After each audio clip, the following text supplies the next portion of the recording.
Hello all welcome to Bhargavi Vantillu. ఈరోజు మనం చాలా టేస్టీగా కొబ్బరి పచ్చడిని సింపుల్గా ఎలా ప్రిపేర్ చేయాలో చూపించబోతున్నాను.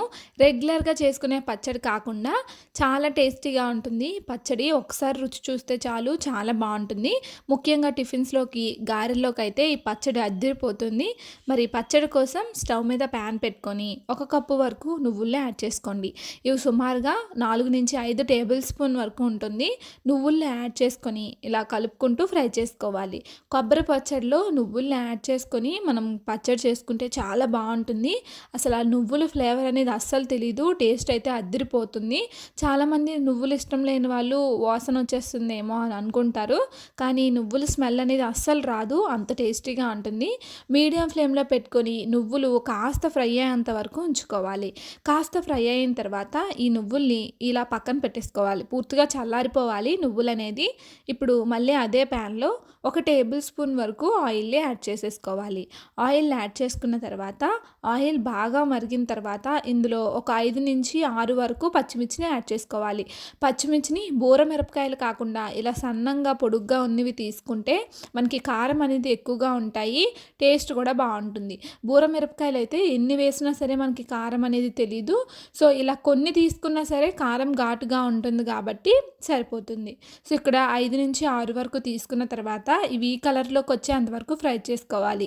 ఈ మిరపకాయలు అనేవి తెల్లగా వచ్చిన తర్వాత ఇందులో 1 టేబుల్ స్పూన్ వరకు కరివేపాకుని యాడ్ చేసుకొని కరివేపాకు చిటపటలాడిన తర్వాత ఇలా ఒక బౌల్లోకి తీసుకొని పక్కన పెట్టేసుకోవాలి. ఇప్పుడు మళ్ళీ అదే నూనెలో 1/2 టేబుల్ స్పూన్ వరకు ఆవాలు, 1/2 టేబుల్ స్పూన్ వరకు జీలకర్రని యాడ్ చేసుకొని కాస్త వేగిన తర్వాత ఇందులో 2 టేబుల్ స్పూన్ వరకు పచ్చిశనగపప్పుని యాడ్ చేసుకొని ఫ్రై చేసుకోవాలి. ఈ పోపు దినుసులు కాస్త వేగేంత వరకు వేపించుకోవాలి. మనం పోపు దినుసులు ఎంత బాగా వేపుకుంటే పచ్చడి టేస్ట్ అనేది అంత బాగుంటుంది. మీడియం ఫ్లేమ్లో పెట్టుకొని ఇవి కాస్త వేగిన తర్వాత ఇందులో ఎండుమిర్చిని యాడ్ చేసుకోవాలి. ఒక 3 ఎండుమిర్చిని తీసుకొని ఈ విధంగా చిదుముకొని యాడ్ చేసుకోవాలి.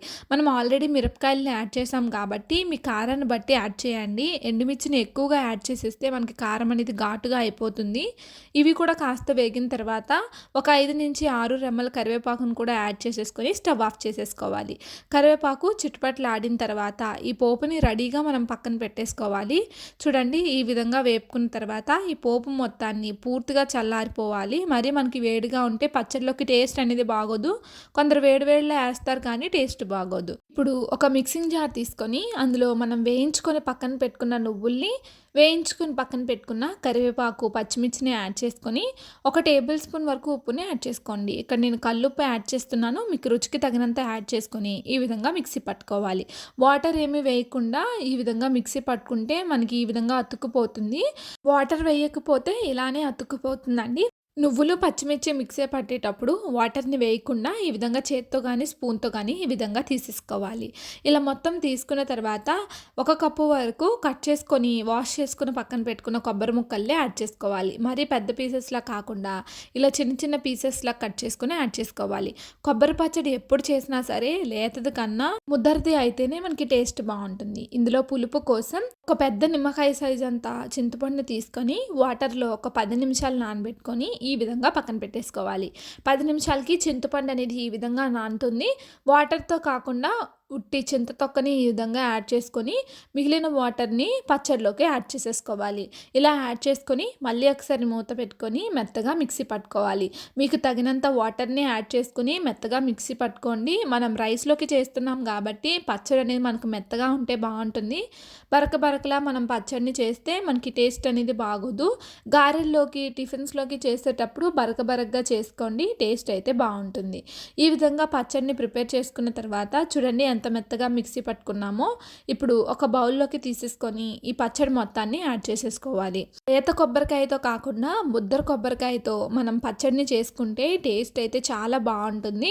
ఇలా పచ్చడి మొత్తాన్ని యాడ్ చేసుకున్న తర్వాత మనం రెడీ చేసుకున్న పోపుని యాడ్ చేసేసుకోవాలి. పోపు వేడిగా ఉన్నప్పుడు యాడ్ చేసేస్తే పచ్చడి అనేది బాగోదు. చట్నీస్కి అయితే పోపు వేడిగా ఉన్నప్పుడు యాడ్ చేసుకుంటేనే బాగుంటుంది. కానీ పచ్చడిని చల్లారిపోయిన తర్వాత యాడ్ చేసుకుంటేనే బాగుంటుంది. పోపు యాడ్ చేసుకున్న తర్వాత ఇలా బాగా మిక్స్ చేసేసుకోవాలి. ఇలా బాగా కలుపుకున్న తర్వాత ఒక ప్లేట్లోకి రైస్ని సర్వ్ చేసుకొని తింటే చాలా బాగుంటుంది. ఈ రెసిపీలో మనం నువ్వులు యాడ్ చేసినా సరే నువ్వుల ఫ్లేవర్ అనేది అస్సలు తెలీదు. అంత టేస్టీగా ఉంటుంది.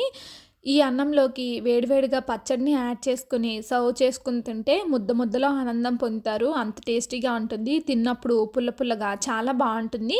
మీరు కూడా చింతపండుని, నువ్వుల్ని యాడ్ చేసుకొని ఒకసారి పచ్చడిని ట్రై చేయండి. కొబ్బరితో చాలా పచ్చళ్ళు ట్రై చేసి ఉంటారు కదా! కానీ ఈ పచ్చడిని ఒకసారి ట్రై చేసి చూడండి. చాలా బావుంటుంది. ఈ రెసిపీని మీరు కూడా ట్రై చేసి మీ ఫీడ్‌బ్యాక్‌ని నాకు కామెంట్ చేయండి. ఫస్ట్ టైం మన ఛానల్‌ని చూస్తున్నట్లయితే లైక్ చేసి, షేర్ చేసి, సబ్స్క్రైబ్ చేయండి.